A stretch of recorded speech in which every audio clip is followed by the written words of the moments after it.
Hello, hi, how are you? How is everyone doing? Welcome to another episode of Fright Mic, or if you're new here, welcome. I'm Sam. I'm Liz. And today we're beginning our new theme, new month, new theme. You know the drill. We are very excited. Everybody, let's all go to the lobby, get some snacks, and murder. Our theme for this month is movie theater massacres, and what better way to intro this theme than with a, in our opinion, classic from 1991. We're talking popcorn. Buy a bag, go home in a box. That's not butter topping on the popcorn. It's blood. Yes. I am so excited to talk about this movie.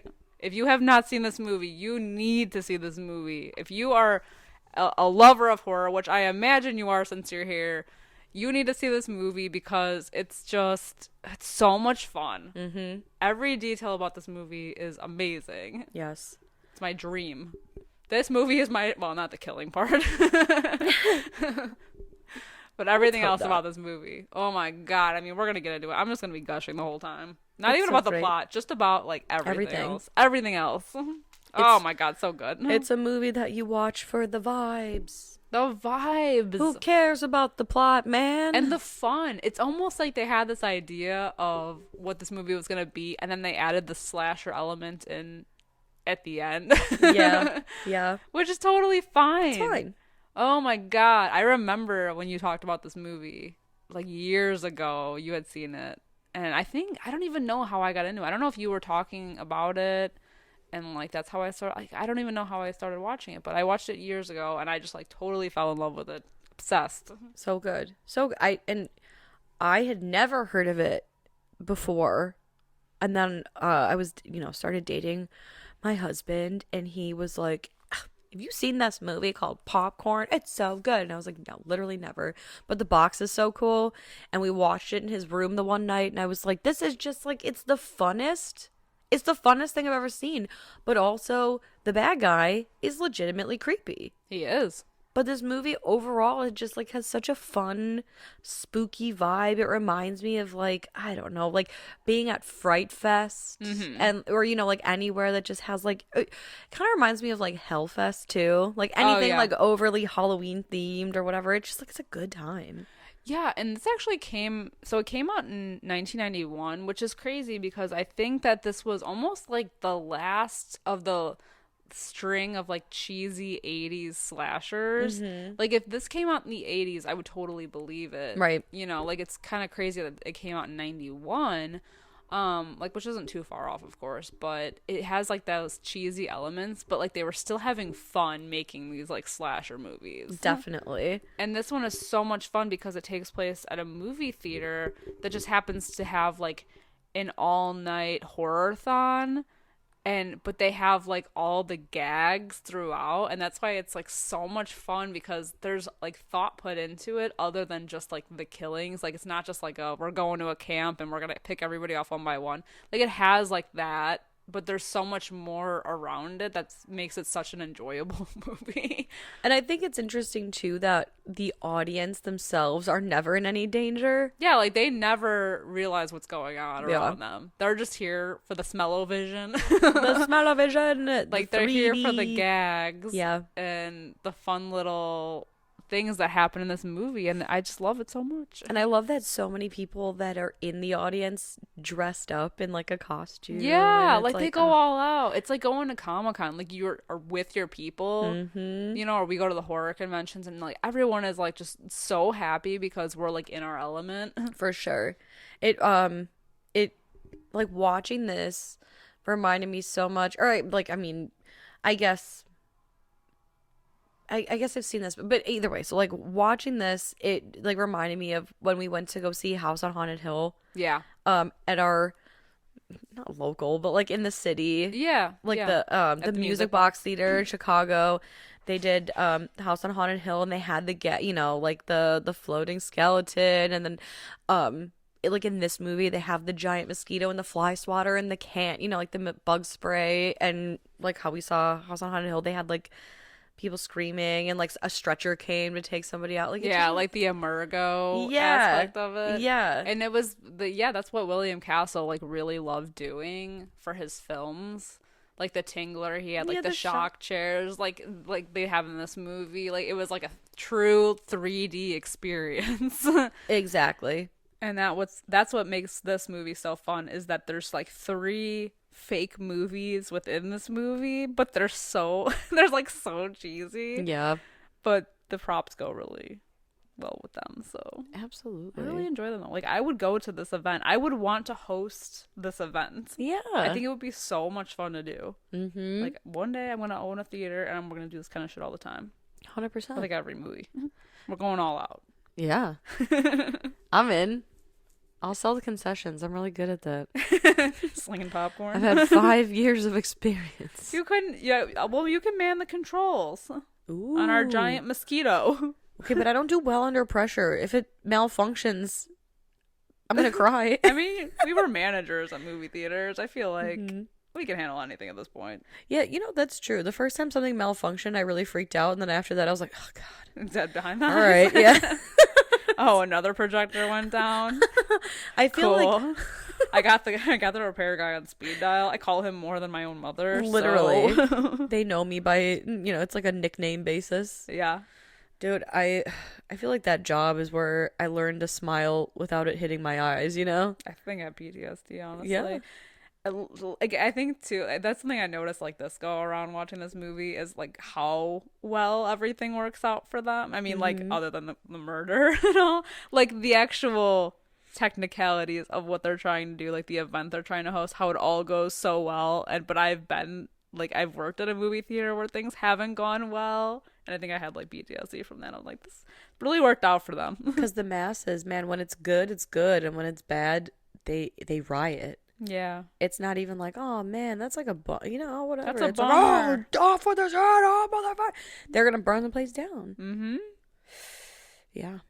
PTSD for sure. It's a lot. Maybe this month is not a good idea. I know. It's really, really bringing me back to my roots. Oh my God. No, there were good times. There were great times. It was the best of fun. times. It was fun the worst until of it times. wasn't. Yeah. It was just, Isn't that life? Yeah. It was fun until it wasn't. I was going to say, I guess I could say that about anything. Yeah. But, yeah, either way, this is a hoot. Yeah, this movie is a joy. A joy, a good time. It feels made for TV in the best way. Oh my God, but the practical effects in this movie are so impressive. Top notch. Like, and we'll get into that more when it actually comes up, because it's closer to the end. But I think it's so impressive what they were able to do with this. Almost like it was like ahead of its time with what it did. Ahead. Ahead above the rest. Oh man.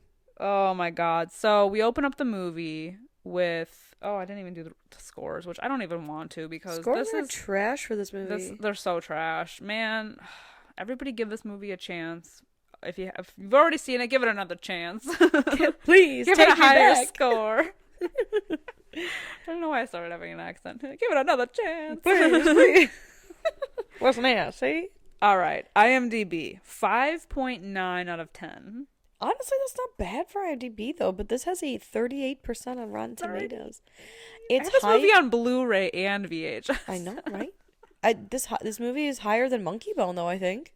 That's good. Yeah. That's not hard to do, I think. I know. What did I say? 20%?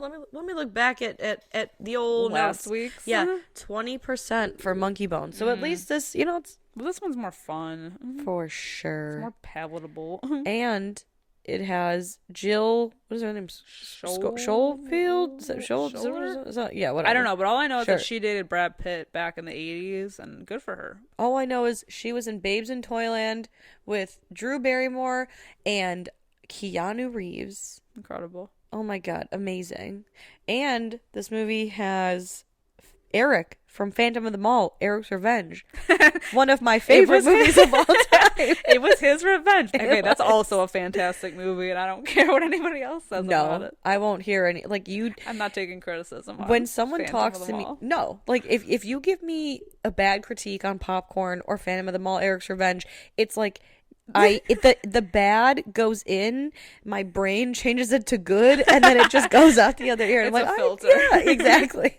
It's just going above my head, Yeah. floating around. Yeah, look, I don't even hear you. Yeah, no, I agree with you. Yeah, Phantom of the Mall is a piece of shit. Did you say you liked it? Me too. That's crazy. No, I said it's a piece of shit. Oh, that's crazy. I loved it. Yeah, that's great. You want a piece of it? Yeah, I think so too. Oh, man. We already covered Phantom of the Mall, so if you haven't, just go back to last year's episodes. We did a whole theme on malls, which was also a blast. So like, fun. it's only fitting that this year we do a whole theme about movie theaters. And how funny that Eric is haunting both places. I know, he's a phantom in both. He's busy. I guess this one he's more of a hero. Ish. Yeah, that's true. In a long roundabout way, he becomes the hero. I don't know, he's kind of a dick. Yeah. Yeah. But he falls downstairs a lot. True. He was also a dick in Phantom of the Mall. Yeah. He just loves to be that He's piggish just really dick, yeah. aggressive. At least with this one, we didn't see him with like a secret karate dojo mall backroom Yeah, situation. backroom, yeah. Yeah, he had a whole studio apartment in that mall. Yeah. Yeah, he just falls down a lot of stairs in this, which is really like a running gag in this movie. And he gets Or a punched. falling gag, I should say, because he falls on like the stairs like 3 different times. Yeah. He's a wiener. Yeah, that's facts. Yeah. I feel like it's also like one of my least favorite lines in this movie. Like, I feel like you can tell that someone thought it was so funny when they wrote it, but like no one speaks like that. And so hearing it in a dialogue, you're like, it's not like not landing. When Maggie, our main character, when she goes to school and meets up with Mark, the guy that she's like kind of dating but not dating, he says something about like, oh my God, I think I wrote it down too, like where he's like, oh, like, do you want to have sex tonight? and she says, I said he's aggressive. Something about like safe sex, because she's like, oh, if it's sex with you, it's not safe. Like, what? What is that supposed to mean? Who fucking let that go through the head? What did she say? Oh, in the age of safe sex. Oh, we live in the age of safe sex, and sex with you is not safe. Boo. Boo. Who wrote that? No one speaks like this. Ew. I'm telling you, man, cheesy 80s, but in the 90s. Cheese. But the movie Cheese everywhere. The movie doesn't start there, though. It starts in Maggie's mind, in a nightmare. She's having visions, I guess a nightmare, of people's heads on platters and a sword on fire and a man. and a man with a funny mustache who keeps calling her Sarah. Yes. And I like that she wakes up and immediately grabs like a tape recorder and she's like, Captain's log. My new nightmare is a man calling me Sarah with a head on a plate. Exactly. Oh my God. And Dee Wallace plays her mom. Incredible. What's her name? Shannon? Suzanne, I think. Suzanne. Yeah. Suzanne? Yeah. Yeah, so Sarah's whole thing, or Sarah, oh my God, this is going to kill me. Well, Maggie, her name is Sarah, but we don't know that yet. Yeah. Maggie, her whole thing is that she's a film student and she's writing a script. She wants her big break. She wants to write a movie. Gets a little meta at the end. We'll get there too. Yeah. I do think it's quite interesting too that this Maggie, she gets so lucky because she's writing a script based off these dreams that she's having, and they're reoccurring dreams. How lucky for her. Yeah, and her mom is real, like, brushing it under the rug. Well, let's avoid this topic. She's super suspicious. Like, even when Maggie comes skipping into the kitchen, like, no, I'm late for school. I can't have breakfast, but then still whips out her tape recorder and it's like, Sarah walks down the hall and her nightgown flowing behind her, the silhouette of her breast. So you can, like, it's like that. And her mom's she's an artiste, okay? Yeah, exactly. And her mom's like, Sarah, what? Why is your character named Sarah? I don't know, Suzanne. Why is why is anything the way it is? Don't question the artistic process. Exactly. Don't question my vision. Yeah, so I can't remember exactly why. So all the film students in the class are basically their new project is they're losing funding for like their department. So they're trying to raise money. So their whole plan is to like fix up this old theater in town and host an all-night horror-thon, which like immediately half of them are like, "Who's going to go to a theater and watch like cheap, screwball horror movies?" Like they pack the house, man. They pack the house. Yeah. Well, and I love it too. Like, they are losing funding for the film club. So their solution is to spend tons of money that they don't have. I know. I'm like, where did you To get the fix money to fix this all up? How much did it cost to make that giant mosquito? Exact. Well, I wonder if that was Mr. Hand's prop. That's true. Or I Well, guess do they call him Mr. M, but if you guys have seen Fast Times at Ridgemont High, it's the guy that plays Mr. Hand. He just like appears for literally maybe 30 seconds of screen time, and 'Cause he's he like, owns I the have theater. props, and Yeah. then he leaves. He owns the theater. Yeah, he gives them like free reign of everything because they're like, oh, it's gonna be scheduled to be demolished in like a couple weeks, and so he's like, yeah, have at it. I got all these fun props that just happen to go with these movies that we're showing. Yup. Isn't that crazy? But yeah, I love that. Like, we don't have money for anything, but we're gonna take the money that we don't have to fix up this theater. It's like the Dreamland Theater. I think that's what the name is. And at first, yeah, they're like, why would anyone pay $6 to see 3 shitty horror movies? And the teacher's like, because they don't have smell-o-vision and 3D whatever and whatever the shockometer or whatever Yeah. fucking thing. The shock clock. The shock and they'll pay $10 a head. And I really just think like in 1991, paying $10 For a movie. for a movie, and granted they are seeing 3, but I remember like going on a date night and like movies weren't even $10 a piece. Oh yeah, no. You know, like you could get 2 people into a movie on a Friday night for under $20. Oh yeah, for sure. Yeah, They so were like $6.50. I remember when they were $6.50. That's I wild. know. Can't even get a matinee for that price now. The fuck no. So like unattainable. They don't even now. have Makes me $5 sad. Tuesdays anymore. I know that makes me I know. makes me sad. 'Cause I love Times they going. are changing. Because obviously, I mean, we love movies, obviously, Mm-hmm. and we love going to the theater to see movies, and it just gets a little pricey Yeah, it's bankrupted me, for like everybody. but it's worth it. That's what we do. It's what we do. It's what we do. Cue the amazing montage of them fixing up this theater to the most epic song. Oh my god. For some reason, At the movies. a picture you see. It's the most beautiful, like, reggae fucking, like, out of nowhere. Like, I love that this is a horror movie, and, like, all of the music in this is, like, So upbeat. like, it sounds like fucking Sesame Street music. It's so upbeat. I love it so much. Oh, or you know what it reminds me of? It reminds me of the Arthur theme song. Yeah. Every day when you're walking down the street. Like, that's what it reminds me of. Oh, that's true. I didn't even think about that. Saturday night at the movies.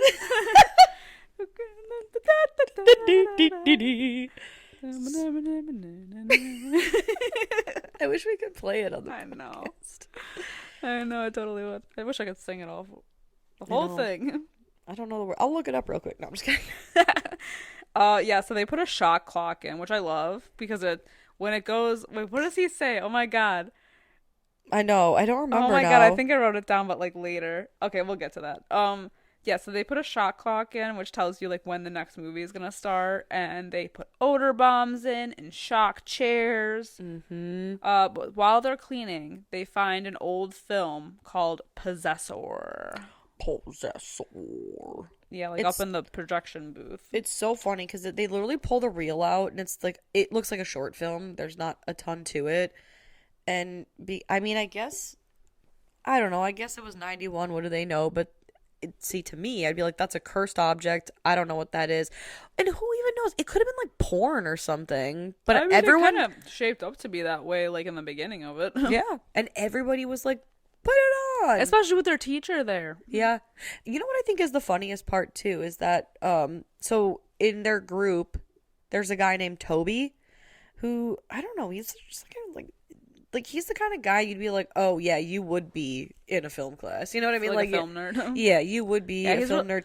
And he gently suggests things throughout the movie, but what I love about his character is that like you don't suspect anything of it, and yet he's the one that like gently Yeah. through the whole movie is kind of like Coerces them into pushing doing things. things. Yes, and I feel like regardless of whether the character is good or bad, like if Toby is a bad guy or a red herring, I don't want to spoil it at this point, but like I feel like that subtlety, I feel like you don't really get that a whole lot anymore. I mean, I guess maybe you do. I guess like I feel like the Scream movies You are get pretty red good at herrings like a lot, yeah, but you don't get gentle pushes. right. Like it's almost this like art of like pushing things. Like he pushes the story along or like the plot along to, but like in a way that it doesn't feel like, oh yes, we Like, have it's to not do that. obvious. Right, Yeah. right. Like that's what I'm trying to say. No, I agree. Because I don't like, Because he's the I one don't that's like, we should clean the thing. Yeah. We should watch the movie. Yeah. yeah, no, I agree. Sorry, I didn't mean to cut you off. Sorry. No, that's not, I'm trying to like not spoil anything. I know. I mean, I feel like at this point we have, which is fine. But like, I don't suspect anything immediately from anybody. Right. Because I'm like, oh, it all makes sense. They found this old dusty like film reel with this weird movie in it. They put it on. Like, nothing is out of the ordinary per se, other than like with this weird movie. And then they're like making fun of the movie while they're watching it. And then what happens in the movie is the exact same thing that happened in Maggie's dreams, including the man that shows up. Yeah. And it makes her faint. Yeah, it freaks her out. She passes out. I do just love it too, because we should mention that after Sarah leaves for school, her mom gets a phone call, and on the other end it's like possessor, possessor. You're entering the 9 gates of hell. Yes, and she's like, wrong number. Hangs up. But like, yeah, so in this artsy fartsy like 70s looking, it looks like it's from the 70s. Oh yeah, for sure. This like 70s You can looking tell that film. candlelight. Yeah, like it feels like it was filmed at like Excalibur, Yeah. or, like for medieval sure. times. I don't know. Yeah. No, for sure. But yeah, this movie, it's just like it's this man from her dreams, and it's his lips at first, and he's like possessor, Real, and then like a real indie film. exactly. But then he says like, I am the possessed and soon will become the possessor, and I just everyone's like boo. But the teacher, He knows everything about him. but Everything. it cracks me up because before he goes into like literally the history of this film, he's like, oh yeah, I don't know the whole backstory, but then it's called but that gives us the whole backstory. Yes. The runtime is approximately 6 minutes and 47 seconds. It was directed, written, and produced by, like, he knows everything.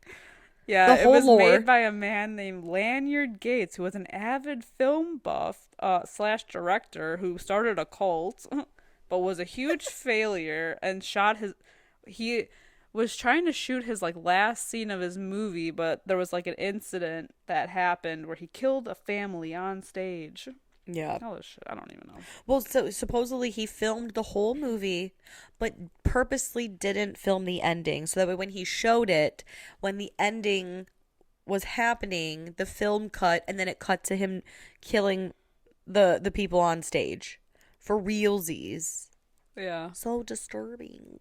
Yeah, so when Maggie goes back home to tell her mom about this, she freaks out and she's like, we need to leave immediately. You shouldn't be doing this. Whoa. So I'm like, know. okay, come on. And again, like, way to play it, fucking Linda, Like, Suzanne. exactly. Come on, dude. Play it cool. Because she's like, Maggie's like, Mom, have you ever heard of Lanyard Gates? And instead of being like, nope, never heard of him in my life. Where did you hear that Right. name? Yeah, she's like, interesting. I've never heard of this man in my life. Also, I think you should quit your film club immediately for Stay no away from the reason. theater.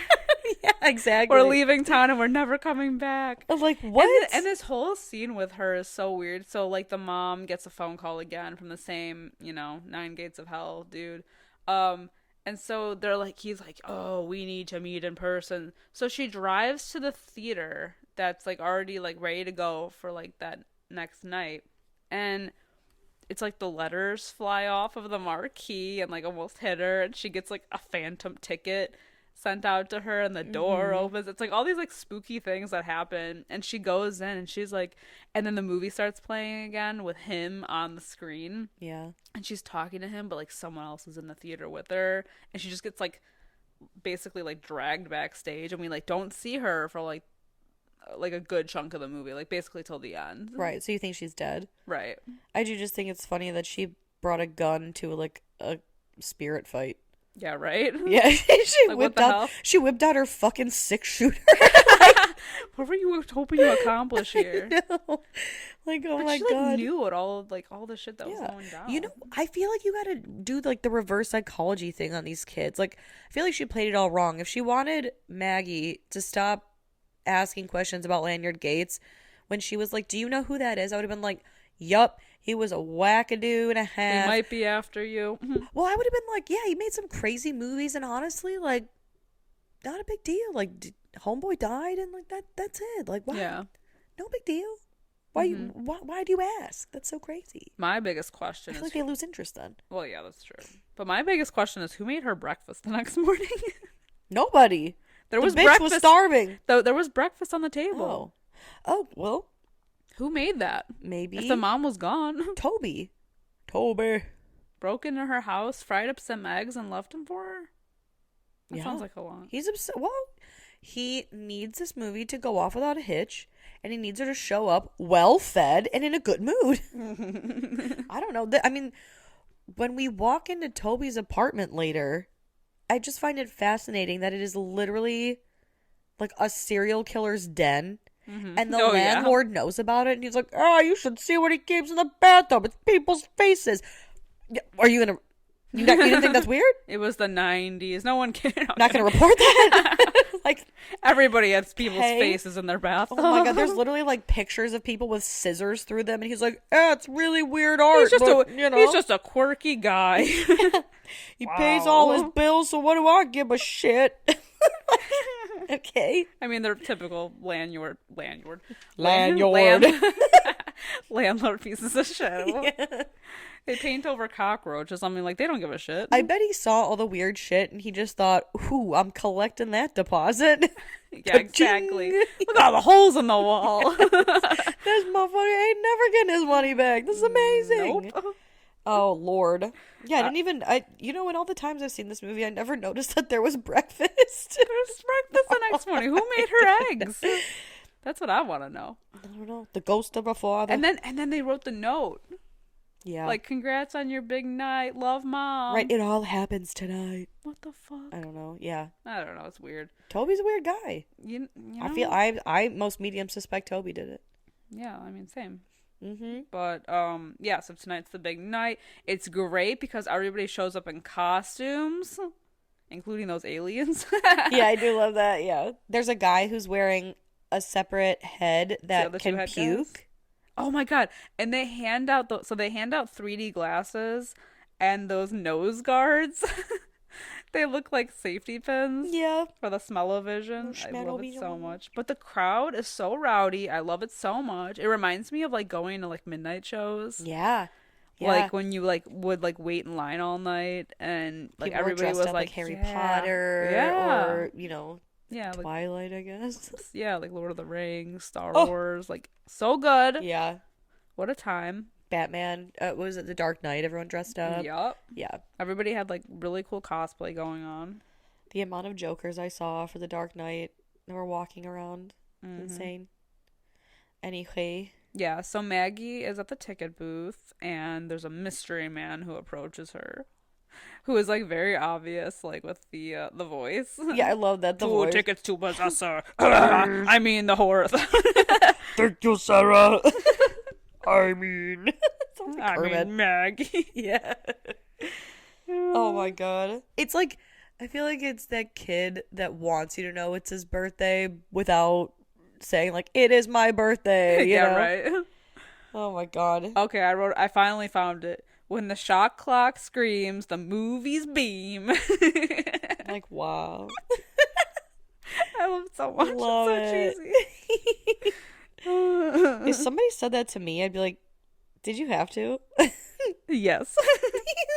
Who wrote this? Could you just tell me it starts at 8? Thank you. No, man, you gotta go all in on this event. So, oh my gosh. So yeah, the first movie is the mosquito movie. Mosquito in 3D. And yeah, in 3D projecto vision. I love it. And I think it's during Mosquito that basically everyone just starts getting picked off. I know, but like Maggie So like randomly. knows. She's like going up to the projection booth, which is where Toby is, and she's basically telling him like, I think that guy from the movie that we watched, he's the same guy from my nightmares. I think he's after me. I think he's gonna start killing people. And this is when it gets a little meta because she's like, wow, wouldn't that be something? Like to have an all-night horror-thon where like people are getting killed one after another. Yeah, she's so excited about it too. She's like, we can make a movie about this. And even Toby is like, hey, do you think we should call the police? And Maggie literally is like, no. She literally is like, Absolutely and not. what would I say? There's a man from my dreams killing everybody. Or Toby. I mean, fair enough. But, Yeah. Yeah. But I just, yeah, she's so she's concerned for her own safety, and yet when the opportunity arises itself to maybe get some security or backup, she's like, no. Yeah, she had multiple like opportunities because at one point she's outside of the theater. Yeah. When like everybody else is locked in, and she still doesn't go for help. I feel like there were so many times where if she just were like smart, Yeah. the plot of this movie wouldn't, like, or I guess the ending of this movie. Oh yeah, because she Not spends gonna like happen. most of the movie looking for other characters in the movie. But I mean, I guess that's the whole thing is that they pass off, like the killer passes off as these other people. Yeah. Somehow. But what if she decided halfway through that like her and Mark were gonna go bang? I mean, You know, like what would, but you know, he would be happy. true. He would have got a happy ending. Yeah, right? Yeah. If you guys could hear, my cat thinks so too. Exactly. No, And- he just entered the chat. Yeah, he entered the chat. Yeah, this mosquito movie it makes me so happy. With how they show the mosquito, like this flying mosquito, like piercing through the roof of a car. Yeah. And sucking this guy's like brain juice out. And the guy's name, Skeeter. Love it. I know. Like Mosquito. Which then they take the opportunity to unleash an actual like giant size mosquito throughout the theater. Yeah, the prop. Yeah, their film school teacher is the one who is like manning the controls. However, the controls get taken over by a mystery figure. With a longer, thicker antenna Yeah, with a giant on remote. the remote. Yeah.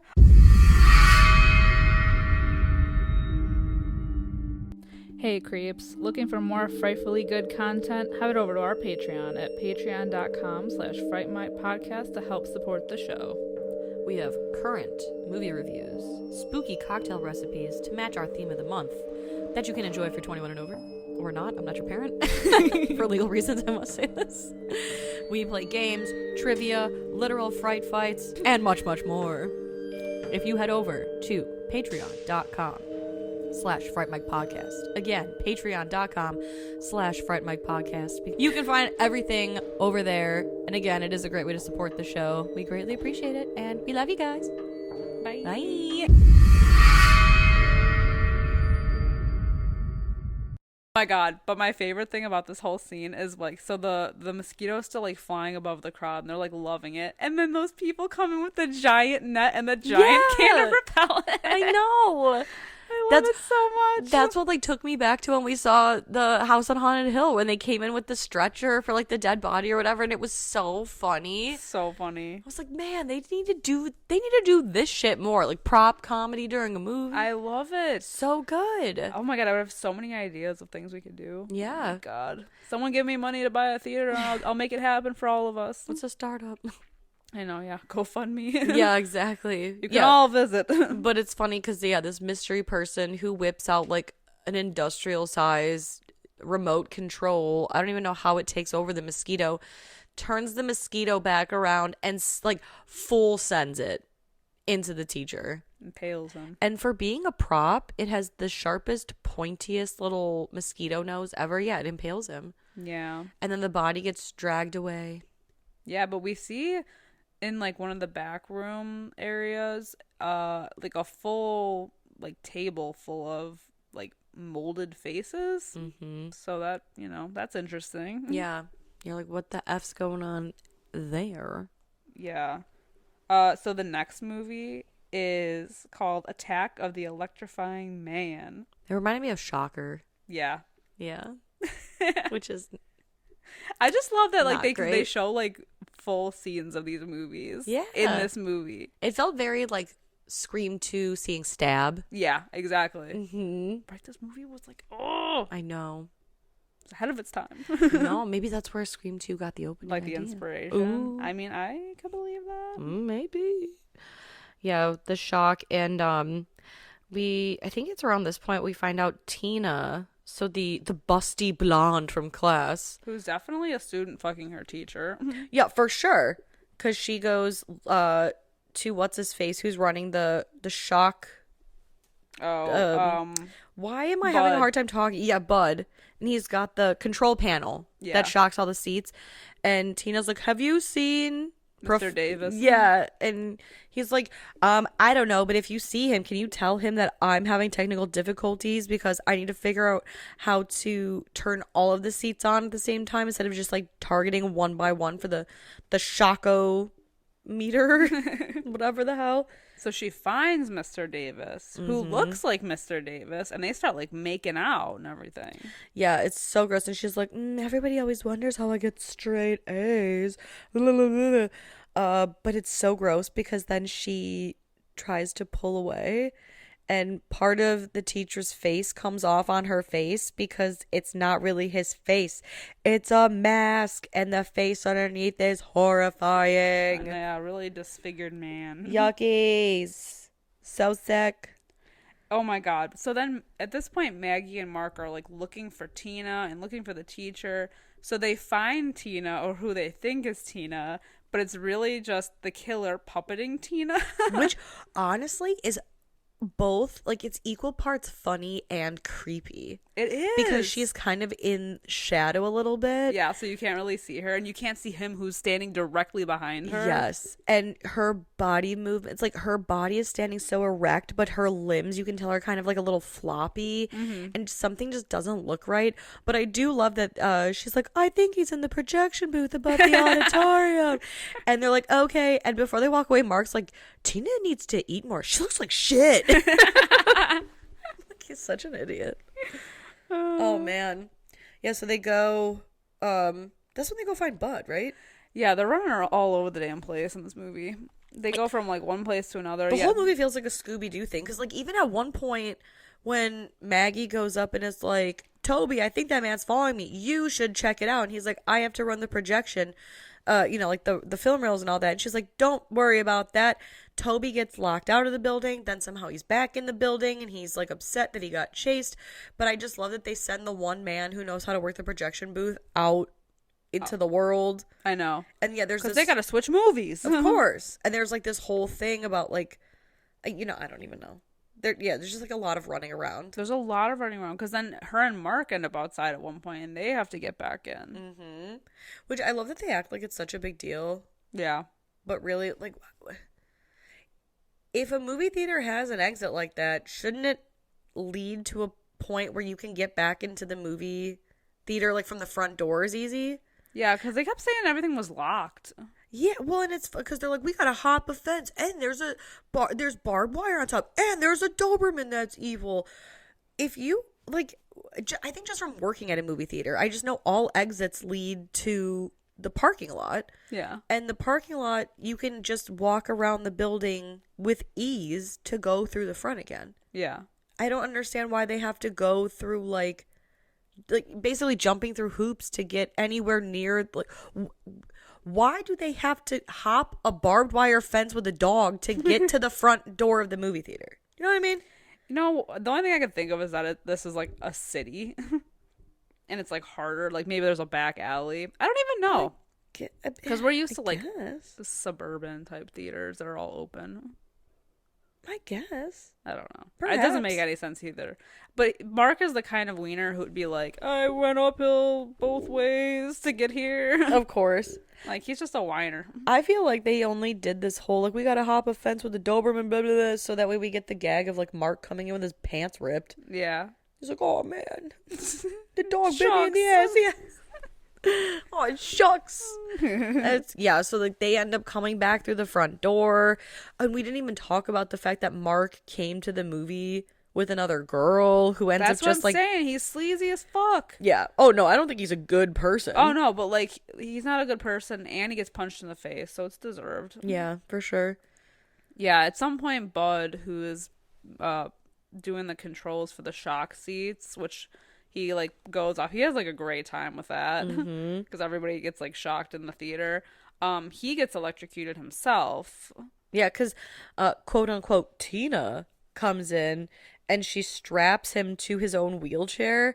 And at first he's like, Tina, like, I gotta do the thing. But then he's like, ooh, wait. Ooh, this is kind of kinky. And then she shoves something in his mouth. And then at that point he's like, oh, what the fuck's going on? Yeah, exactly. Yeah. And basically, yeah, they say something like, oh, when the control panel ticks down all these colored lights, then it's curtains for you. It's go time for you. And it causes, like, this massive blackout in the whole theater, so it stops the movie. So everybody's, like, freaking out, which is accurate. Yeah, oh my God. It's real life. True. Can't even tell you how many times it's happened. But so they're like, we're working very hard to get the movie back up. So they bring in this random band. I feel like it's another reggae kind of band. It's like a reggae band. I love it so singing much. the Arthur theme song. Yeah, and like everybody's up jamming. It's just great. it's so. If only we had that kind of distraction when our power would go out. No, oh my God, no. But even when you would tell somebody, like, I remember specifically you and I working a day where they were calling for tornadoes and storms and all this, and we told everybody that was coming in, please stay in your theater. It's the safest place to be. And the amount of people that were leaving, like, I mean, groups of people that were coming to us in the lobby being like, is there a storm coming? Can I get a refund? We don't have power. We literally don't have power. We told you to stay in your theater. Oh I don't understand. I can't. It's fucking crazy. I can't. I know. I have PTSD. Well, that's the thing. The lobby has windows and shit. The theaters themselves are the shelter, like, areas. But they're like, oh, can I... Well, how will all the dads stand out in the field and watch it? No, of course. With their arms crossed, their fucking New Balance and their mid-calf socks. That is me, though, when I travel. I have to get to the airport 4 hours early. I watch the plane come. I watch them fill the plane. Make sure the gate still exists. You're walking 10 feet ahead of everybody else. You guys, there's only 3 hours until we start boarding. We gotta go. All right, our flight's at 10 a.m. We got to get to the airport minimum at 5 a.m. Yeah. What if security's bad? No What if there's a later than line to 6. get coffee? I want to be at the gate by 8 a.m. Exactly. I got to take my morning poop, my pre-boarding poop, my extra pee before I get on. I got to pay $80 for a bagel. Yeah, it's true. Yeah. So accurate. I know. I feel like you just got to feel the energy of an airport, you know? Where else can you order? That's a no man's land, the airport. There's anything no goes. Wild West. Anything goes at the airport. The bar opens at like 7 a.m. You can get a pre-flight cocktail and nobody even bats an eye. Amen. You get yourself a Manhattan and eat your bagel and schmear at 7 o'clock in the morning for a noon flight. Live your life. Yeah. You know? That's what I love about an airport. I feel like that's how movie theaters are, though, too. Like, I mean, yeah. Well, okay, like the theater that we had, they opened a bar at some point, and they had the bar open later. But I was like, man, if you open that bar at like 10 a.m., I feel like people would actually drink. People would do it.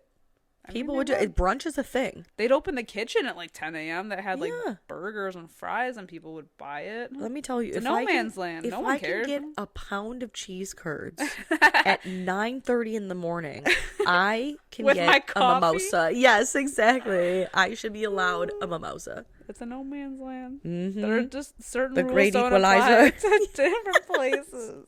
Yes, it matters not. I know. Oh, sick. God. Anyway, so Maggie finds Bud, or what's left of him. And then this is when she finds out that Gates is actually her dad.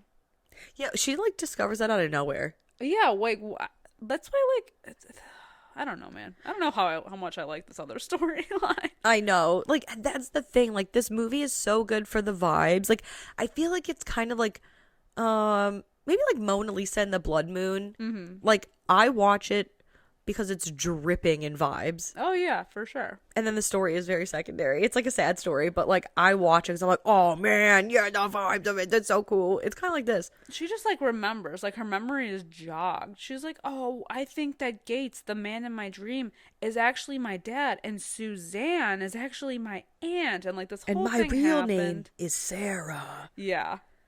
Huh? And It like hasn't been a dream all along. It's been my memories. well, and I like that she confides in Toby Yeah. so much in this movie. I know, more than her boyfriend Mark. Yeah. And I like, yeah, she's telling Toby this, and instead of Toby being like like if she were telling this to me, I feel like I would have reacted the way Elliot did in Bedazzled, where he's like, I think somebody's had too many martinis, you know? Exactly. Like, you crazy little slut. You've been But he watching goes so along many with horror it. movies. He's like, yeah, you know what? That all makes sense. Right, totally, totally. He is right there just like amping her up. Getting her ready to go. But the biggest takeaway is that Lanyard Gates, that he had his film and then a fire broke out and his body was never found. So he must be after her. Of course. I just love that they're like, yeah, his body was never recovered, but the theater burned down along with several people, but also somehow the film survived.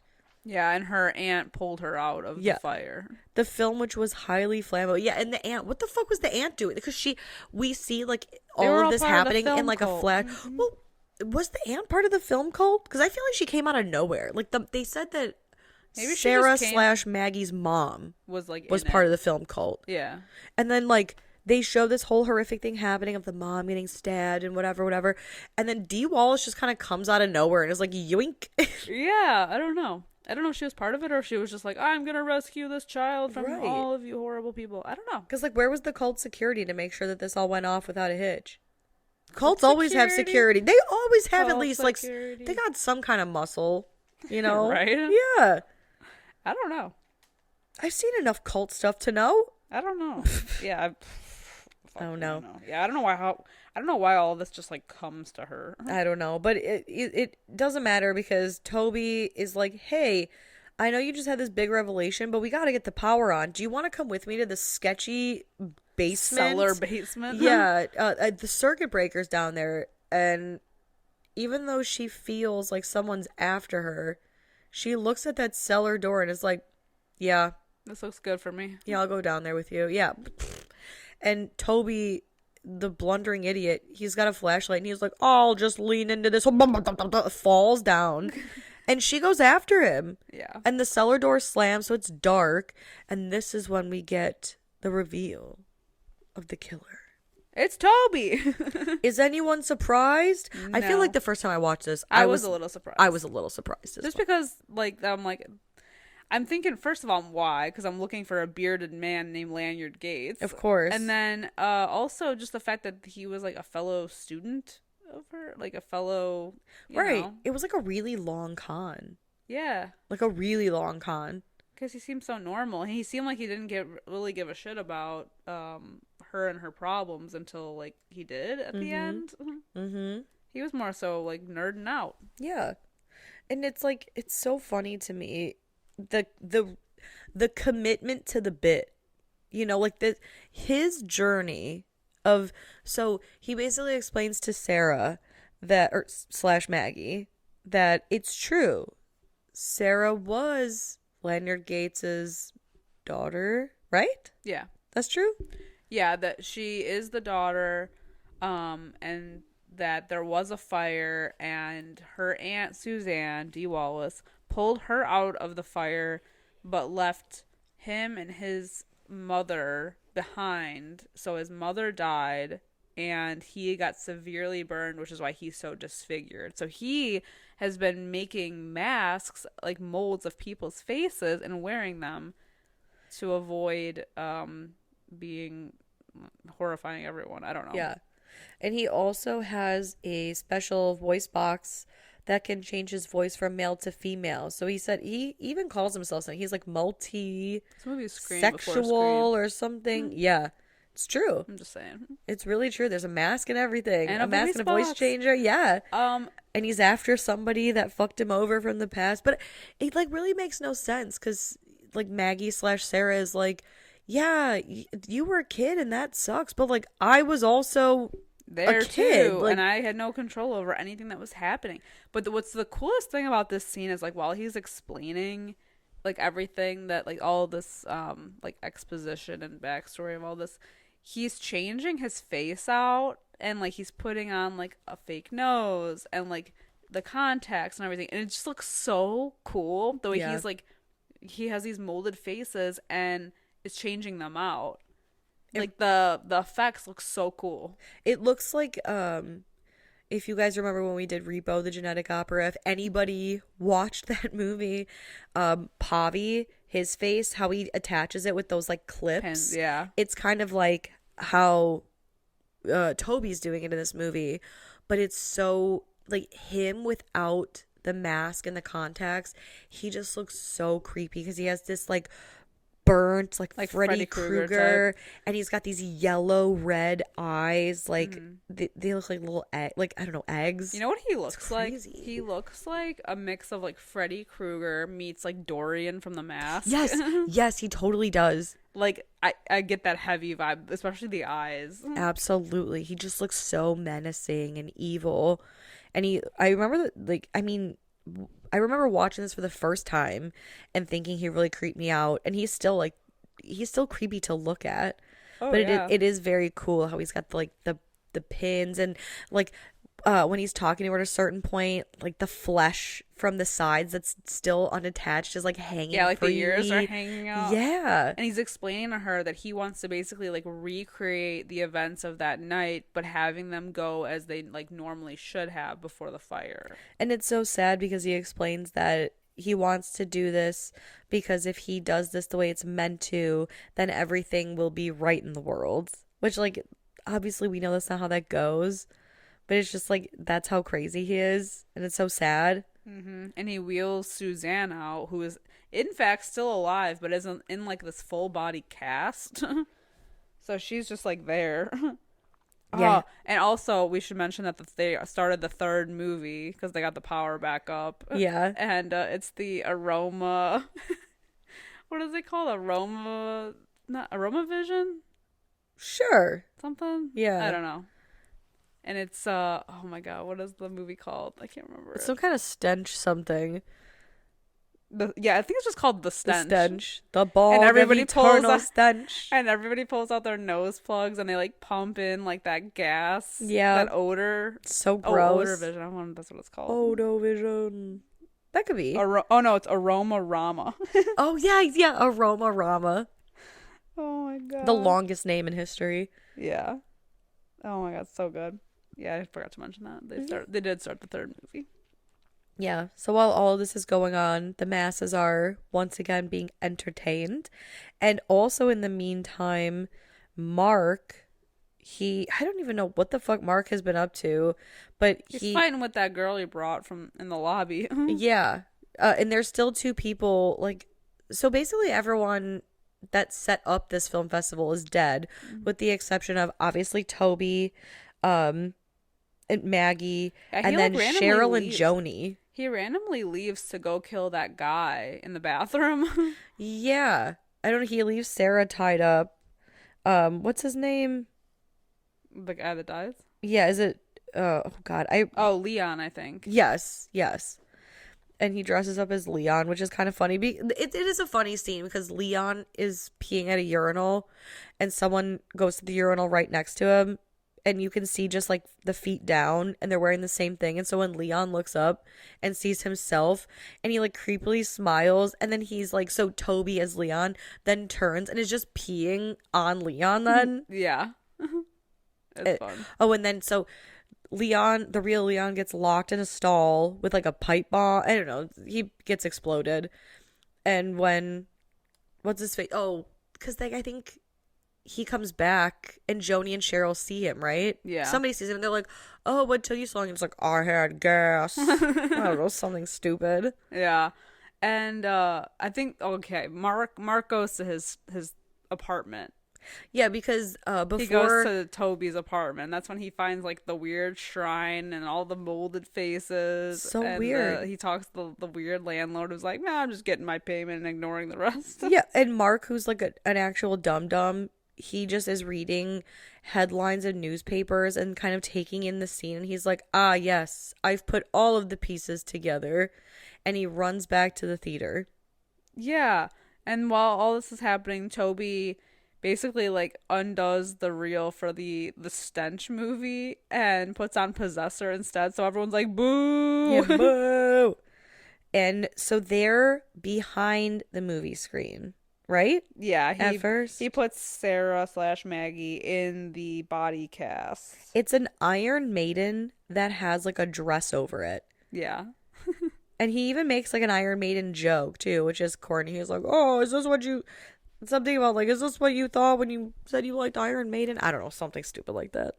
Yeah, so he reenacts the whole scene in front of the audience, but nobody realizes that like this is not part of the show, so they're all like, yeah, fucking kill her. Oh my god, and she's shouting like, it's not part of the, the show. He's actually crazy, he's gonna kill me. And everyone's like, yeah. And of course, they do the longest countdown in American history. He's like, I'm gonna count down from 30. Yeah. 30? It's just the right amount of seconds for Mark to get back into the building and to save the day. Yeah, he literally rides the rope down onto the stage and saves Maggie/Sarah.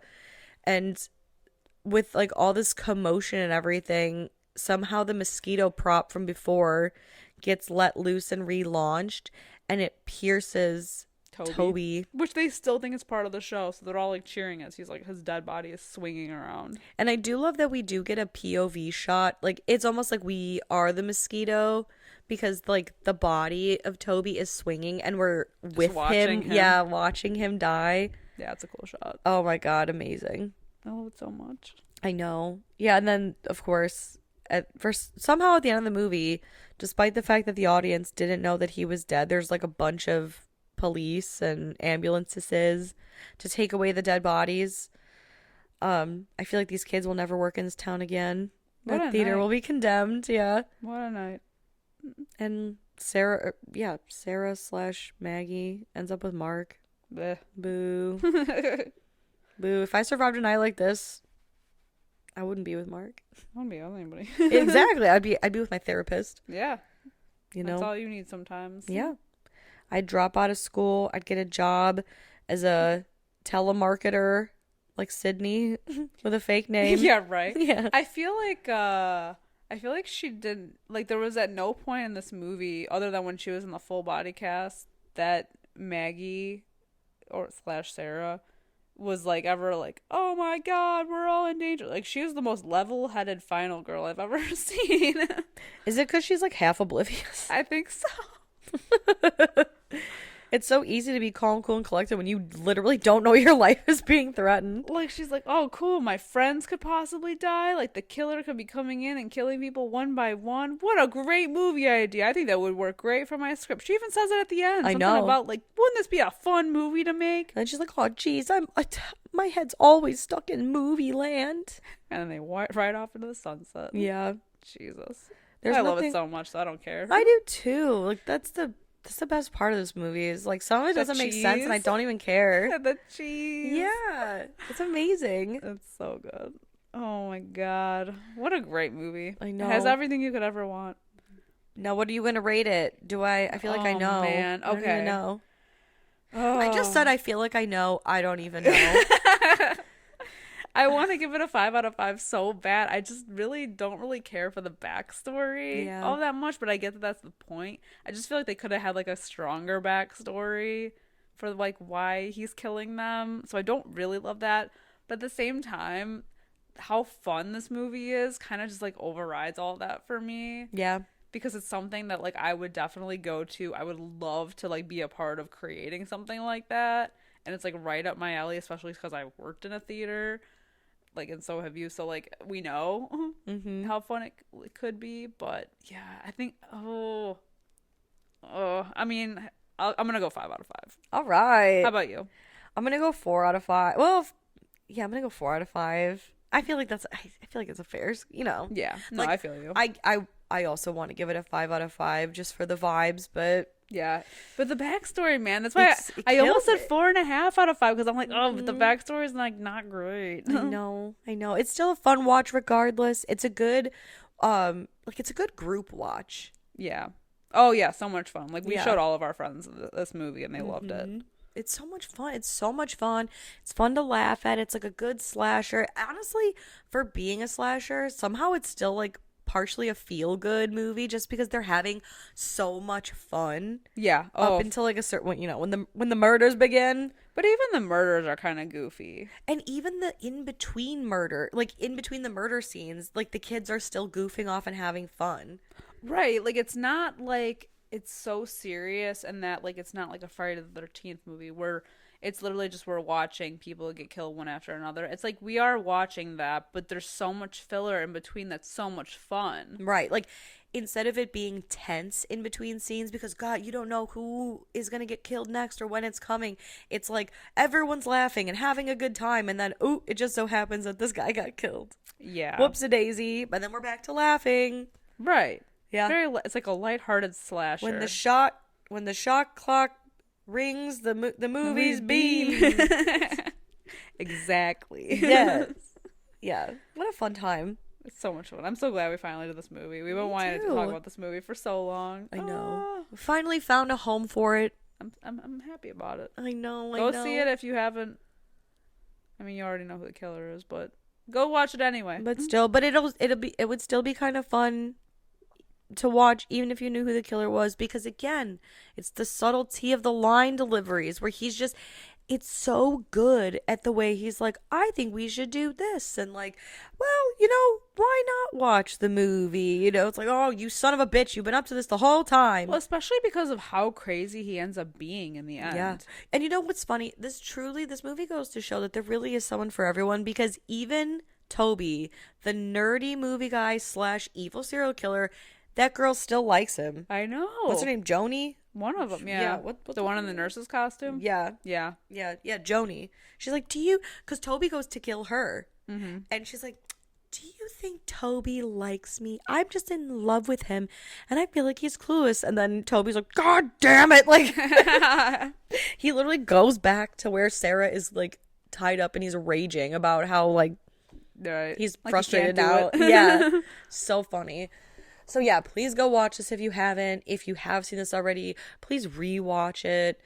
It's so good. And let us know what you think about it. Of course. I feel like I really hyped it up.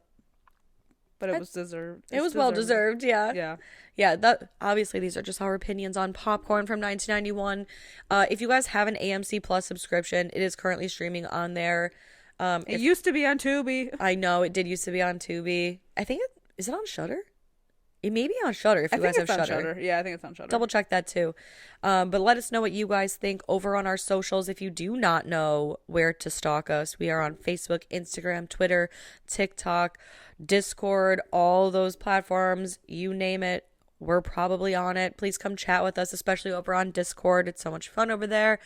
And if you could, anywhere that it is possible, that it will let you, please leave a 5-star review, a nice comment, a fun, I don't know, emoji somewhere, just to let us know that you like the show, and it helps us get us out there to more people like yourself. But until next time, I'm Sam. I'm Liz. Rest in peace.